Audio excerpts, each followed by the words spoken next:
If your Dyson is starting to smell or the suction is poor, then changing the filters is really going to help. This video I'm going to show you how to change both filters on a Dyson DC08. We'll start by removing the bin, and then there's this catch that you just need to lift up, and then the top cover just folds back.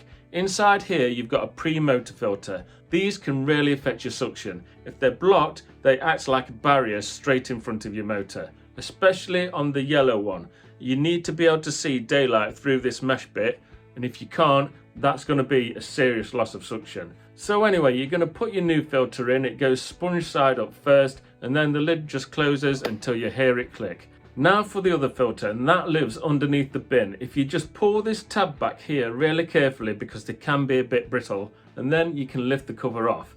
Inside, you're either going to have a purple HEPA filter or one like mine, which is just a pad filter. Remove your old filter. You can wash these if you like, but we're fitting a new one today. You put your pad filter back in, and then your yellow cage goes on the top. If you have the purple HEPA filter, put that in so the writing that says HEPA is facing upwards. Now you just need to refit the cover, which goes the front end first and then pushes down at the back again until you hear it click. Replace the bin and you're good to go again. I hope this video has helped. If you have any questions, please put them in the comments below. This next video is showing you how to get your bin nice and clear again. Also, I have loads of Dyson videos, so please subscribe to my channel because you may need me again in future.